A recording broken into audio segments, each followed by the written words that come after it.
Hey guys, today I'm going to be sharing with you my fangirl favorites for August 2023.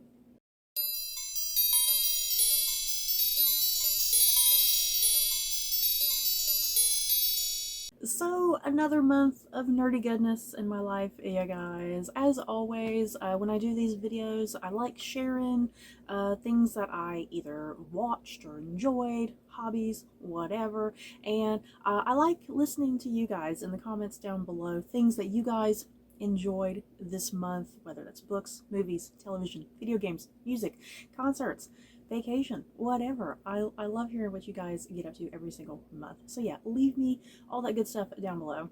First up, in good news, a couple months ago, if you recall, if you guys happened to watch a video that I did a few months ago, I had just kind of rearranged my bedroom where I film everything, and I got this nice new bookcase back here that's like an L-shaped bookcase, which I absolutely freaking love. But if you recall in that video, I had this very annoying like white space right here, and you all definitely let me know that it was very like irritating, having that white void. So I found a nice little perfect narrow bookshelf to fill in the white void. And I really like it. Seriously, that white void was very distracting and noticeable to me, at least personally. So yeah, I like that I have this nice little shelf here, and I've made quick use out of it. I kind of hunted down all the various different paperbacks in my room, and yeah, because this is a rather flimsy shelf, sort of. So yeah, I made it strictly just paperbacks, and yeah, so far so good. And I have a nice empty space up here. What? I can't believe it's empty. I have to fill it in. That's the only thing a book person should do, fill in the empty space, right? So yeah, I'm very happy now with my setup. It's still kind of weird, even though I've been filming with this new setup for a couple months now. It's still kind of weird to me, and I'm still trying to adjust and get used to it and try to how I need to angle the camera and whatnot. And yeah, I'm still a little aggravated. I have like a bunch of shadow over here because I can tell just from filming that there's a huge shadow over here, and it's really dark, and there's just no way I can light this shadow up. My window is like at this angle, and I have stuff like on my dresser that's creating the shadow down here. And yeah, even with because I have like a circular light that's shining at me, that circular light, it's really just highlighting me, and it's not getting this space down here, unfortunately. So I mean, there's only so much I can do, right? So yeah, that out of the way, I'm happy with my other shelf here to take away that white void that was just sitting here randomly. So yeah, getting into some just random things that I enjoyed this month. First up, you guys, I finally got around to the Netflix series Dark. If you don't know what Dark is, as I just said, it is on Netflix, so very accessible. It is a German television show, a German science fiction sort of slash historical fiction. It's weird. It's like a genre bending sort of thing, a combination of history and science fiction. It's all in German. It has 3 seasons. Yeah, I believe it originally aired back in 2017 on Netflix, and it recently ended back in 2020. So the thing is, I have just heard so much hype and praise about Dark, and I finally had some open space where I'm not really watching too much of anything else, and I was like, you know what, I'm gonna finally sit and watch Dark and binge all 3 seasons. And wow, you guys, wow, I freaking loved this show, and I definitely understand the hype and all of the praise. I've always seen a lot of people, the people who have watched and enjoyed Dark, a lot of people consider it a very highly underrated show and very underwatched, compared to like just everything else that's floating around on Netflix. But yeah, if you don't know what Dark is about, as I already said, it's on Netflix. It's an entirely German production, actors, crew, all of that. I definitely recommend you watch with subtitles. Don't listen to it dubbed because it's going to sound stupid. And the show takes place in a small German town, and there's been a couple random disappearances of some schoolboys that have happened, and it's all very kind of bizarre and weird, and the police force can't figure out what's going on, and why kind of strange occurrences are happening. And yeah, there's like a power plant, a nuclear power plant that like is kind of the big centerpiece of this town and whatnot. And I don't know if this is too much of a spoiler to say, but the show does deal very heavily in time travel. And you don't really get to it like immediately, but it does happen fairly early in the season, which is kind of surprising because I was kind of expecting the time travel element to occur at the end of the season, but it does get going fairly early in some ways. So yeah, I'm not quite sure how much of a spoiler that is to say that it's a time travel show. Hence why I was saying that the show is part science fiction and then part a little bit of historical fiction to some extent, because characters do go back into the 80s and the 50s and the 20s and the very late 1800s at some point. And yeah, that's kind of really all I want to say about the show, because it's one of those shows, the less you know, because I think a lot of people kind of know it's about time travel, you know, kind of just through word of mouth.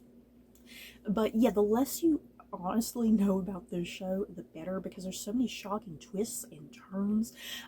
It's just such a fantastic show. Everything from the actors, the characters, the story, the special effects that do occur occasionally, just how intricate the show is. It's such a very intricate, tightly woven show, and you can tell that the creators of the show knew exactly what they wanted to happen for 3 seasons, you know, compared to something like Lost, where the creators kept saying, oh yeah, we know how we want to end Lost, but then Lost ended up being kind of a bit of a shit show by the last season or two, unfortunately.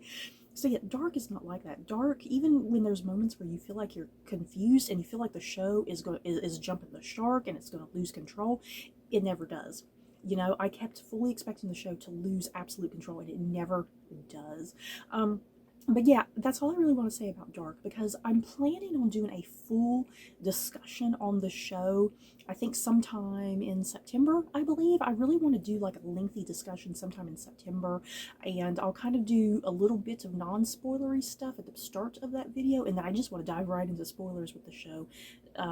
Because yeah, the show is over. Like I said, it ended back in 2020, and there's nothing really new to say about the show, because I think a lot of people have already kind of analyzed it to death and, you know, talked about it. So I just really want to hash out my feelings about the show more than anything, especially to other people who have seen the show, perhaps.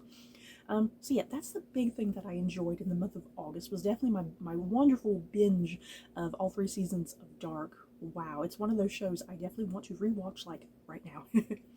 And then another thing that I got around to this month, me and my sister, we finally wanted to watch the latest Fantastic Beasts movie. You know, the trilogy that takes place in the Harry Potter universe, but like taking place in like the early 1900s and whatnot. Me and my sister have not watched the third Fantastic Beasts movie yet, so we wanted to get around to it this month. But in order to do that, we were like, you know what, we can't remember too terribly much about the first 2 movies, so we had a rewatch of the first 2 movies, and then we led into the third movie. So that was another exciting thing that I did this month, was watching the entirety of Fantastic Beasts. Me and my sister really enjoyed it. It was really fun. If I had to rank the movies, I actually quite liked the third movie. I think the third movie was very hit or miss with some people, but I actually honestly quite liked the third movie, and then that would probably be followed by the first movie, and then I still have massive issues with the second movie in the franchise. Yeah, guys. The second movie still is just kind of bizarre and just too overloaded and too overcrowded, and it just doesn't make any sort of goddamn sense. So yeah, I'm definitely curious. Do you guys enjoy the Fantastic Beasts movies? I'm just very curious, because I know they're very hit or miss with people, you know, kind of being part of the Harry Potter franchise, and kind of certain steps it takes, and it kind of doesn't really make sense with like later things that are already established in the Harry Potter books and whatnot. And yeah, I'm just very curious if the Fantastic Beasts movies are even going to get more movies, because I know back when the first movie came out, there was this big hoopla like, oh, we're gonna have like seven movies in this series, and it was kind of like, whoa, hold up, 7 movies, good God. And the thing is, each movie, as it's gone down, each movie has not done very well at all, especially the third movie did quite terribly in theaters. So yeah, I'm kind of curious if there's even going to be any more movies in this series, or if that third movie was possibly it, which I'm kind of a little sad about, you know, because I really liked that group of characters and the journeys they were going on, you know.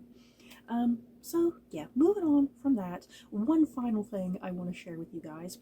Me and my sister have been kind of getting into collecting Disney Doorables. Let me show you what I'm talking about. Disney Doorables are these little figurines right here, and their eyes are kind of big and they're kind of glittery and whatnot. Me and my sister have kind of been just randomly collecting some of these, and the set that I'm about to show you guys comes from the like 100th anniversary collection. So we've been kind of obsessed with trying to collect as many of those as possible because there's so many cute ones in the set. So yeah, this first one is Remy from Ratatouille.